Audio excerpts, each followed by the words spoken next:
हुजूर पाक सल्लल्लाहु तआला अलैहि वसल्लम का फरमान आलीशान है कि आगाह हो जाओ, जिस्म के अंदर गोश्त का एक ऐसा टुकड़ा है, सबके जिस्म के अंदर गोश्त का एक ऐसा टुकड़ा है कि अगर वो सही हो गया तो पूरा जिस्म सही है, और अगर वो बिगड़ गया तो पूरा जिस्म बिगड़ जाएगा।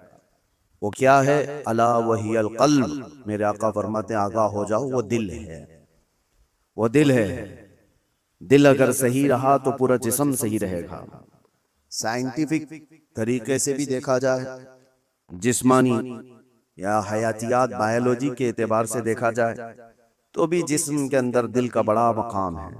रूहानी एतबार से भी, इस्लामी नजरिए के एतबार से भी दिल का बड़ा मकाम है। उसको रईसुल आज़ा कहा गया है, सारे आज़ा का, हमारे सारे बॉडी के पार्ट्स का बादशाह है। उसके सही होने को मेरे आका सल्लल्लाहु तआला अलैहि वसल्लम ने इसीलिए फरमाया कि अगर वो सही हो गया तो पूरा जिस्म सही है। तुम्हारी आंखें सही काम कर रही होंगी, तुम्हारे हाथ और पैर सही काम कर रहे होंगे, तुम्हारी जुबान सही बोल रही होगी, ज़हन और दिमाग सही काम कर रहा होगा। लेकिन दिल अगर बिगड़ गया है, इसके अंदर दूसरी चीजें भर गई हैं, तो फिर हर चीज फसादी हो जाएगी। उसकी आंखों से भी, उसके हाथों पैरों से भी, उसकी जुबान से भी बुराइयां ही सादिर होने लग जाएंगी। तो इसीलिए औलिया इकराम के मदरसे में खास तौर पर दिल की सफाई पर तवज्जो दी जाती थी, जिसको तज़किए क़ल्ब कहा जाता है, तस्फिये क़ल्ब कहा जाता है। सफाई, दिल की सफाई और दिल की पाकीज़गी, ये बहुत जरूरी चीज है। इसके बगैर आदमी के अंदर कोई चीज ठहरती नहीं। और दिल का मामला ऐसा है कि पल में तोला पल में माशा, कभी इधर का होता है कभी उधर का होता है। अभी कुछ और सोच रहा है, थोड़ी देर के बाद कुछ और दिल में आ रहा होता है। कल्ब कहते हैं पलटने की चीज को। अरबी में जो पत्ता हवा में गिरा हुआ होता है, सूखा पत्ता, देखिए हवा में वो कितने बार इधर से उधर होता रहता है। तो इसी तरह से दिल को भी कहा गया है कि ये हवाओं की तरह, पत्ता जिस तरह से उलट पलट होता रहता है, दिल का भी मामला वही है। और दूसरी एक हदीस है, अल्लाह के रसूल सल्लल्लाहु अलैहि वसल्लम इरशाद फरमाते हैं, तुम क्या समझते हो कि दिल तुम्हारे कंट्रोल में, तुम्हारे काबू में? इन्नल क़ल्ब बैन इस्बाइर रहमान, बेशक दिल अल्लाह की दो उंगुश्ते कुदरत के बीच में है, जिस तरफ चाहे रब ताला उसे घुमा दे। इसीलिए रसूल करीम सल्लल्लाहु तआला अलैहि वसल्लम जब नमाजों में दुआ करते थे तो एक दुआ हुजूर से ये भी साबित है, हमेशा मेरे आका ये दुआ करते थे, या मुक़ल्लिबल क़ुलूबि सब्बित क़ल्बी अला दीनिक, ऐ दिलों को फेरने वाले खुदा, मेरे दिल को अपने दीन पर कायम रख। ये दुआ आप भी किया करें कि रसूल करीम सल्लल्लाहु तआला अलैहि वसल्लम ने हमें तालीम दी है इस चीज की कि दिलों को फेरने वाले खुदा, आज तो दिल तेरा, आज तेरी तरफ से दिया हुआ ये दिल इस्लाम पर है, ईमान पर है।